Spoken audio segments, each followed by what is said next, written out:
Sous le terme de spiritisme et les pratiques spirites occidentales qu'il induit, se présente un phénomène bien connu au Brésil, moins bien au Vietnam,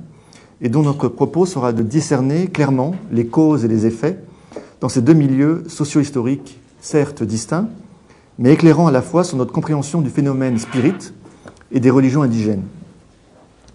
Peu d'études se sont donné la peine de décrire la spécificité du lien entre le spiritisme et ces deux religions, soit en dessinant la filiation historique des idées de l'un par rapport à l'autre, soit en relativisant leur mutuel attachement. Penser les développements du spiritisme kardeciste hors de ces murs occidentaux, en terrain brésilien et vietnamien précisément, pousse inévitablement à réfléchir au processus de réinterprétation, c'est-à-dire d'appropriation par la pensée indigène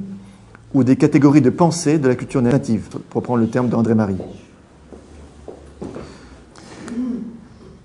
Pour se dire spirit, il ne faut pas obligatoirement faire partie d'une association, mais admettre certaines théories de communication avec les esprits et suivre les pratiques correspondantes. Écrire l'histoire du spiritisme, de sa propagation en Occident, puis au Brésil et en Cochinchine, reste un chemin sinueux et épique, puisque dès l'origine du spiritisme, ses membres eux-mêmes ont été divisés en plusieurs écoles, qui se sont elles-mêmes encore multipliées par la suite, tissant un inextricable réseau de personnes et d'influences, le tout nourri par une foisonnante production littéraire. Disons que le premier et principal codificateur du spiritisme fut le pédagogue lyonnais Hippolyte Rival, qui, à la suite de diverses révélations, prit le nom celtique d'Allan Kardec, qui a rédigé 5 livres et 2 monographies. Il affirmait que leur contenu n'était pas de sa personne, mais provenait de plusieurs esprits avancés, ayant communiqué leur volonté par l'intermédiaire de différents médiums. Ses ouvrages principaux sont le Livre des esprits, le Livre des médiums, les Évangiles selon le spiritisme, Enfer et paradis et Genèse, auxquels s'ajoute la création en 1858 de la revue Spirit. L'œuvre de Kardec et de ses successeurs a pour objectif majeur d'offrir une étude du monde invisible, mettant en évidence une doctrine de la réincarnation et d'une communication rationnelle avec les désincarnés. Mais son œuvre exprime un projet social autant que spirituel, désirant faire de la pédagogie spirite, auprès des couches défavorisées, le vecteur pacifié d'un nouvel ordre social.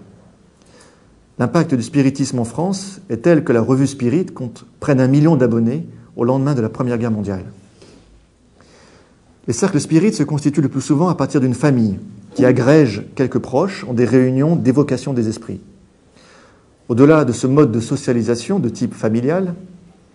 il s'agit de replacer le spiritisme dans l'engouement collectif qu'il provoque en Occident. Le spiritisme peut se définir d'un point de vue sociologique comme un mouvement de révolte antimatérialiste apparu dans le cadre du processus d'industrialisation et à l'époque du socialisme naissant du XIXe siècle. Contemporaine des interrogations nouvelles portant sur le christianisme et un renouvellement de la foi, s'adjoignant les techniques de la modernité, la doctrine spirit véhicule un espoir en l'après-vie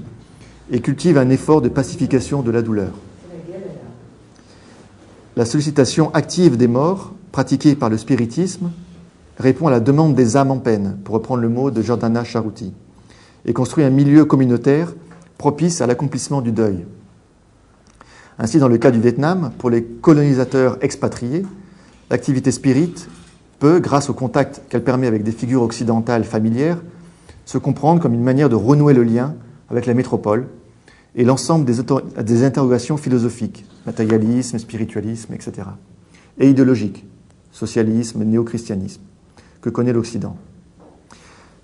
L'utilisation des vocables spirit ou spiritisme ont inévitablement des conséquences épistémologiques sur l'appréhension sociologique, historique, ethnologique des faits religieux, oubandistes et caodaïstes,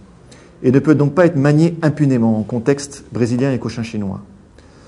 dans lequel d'autres pratiques de communication avec les esprits ont une place séculaire, d'origine afro-brésilienne, amérindienne et sino-vietnamienne respectivement. La spécificité occidentale de cette dénomination justifie, selon nous, la nécessité d'employer les termes de spirit ou spiritisme dans leur seule relation avec leur ascendance occidentale.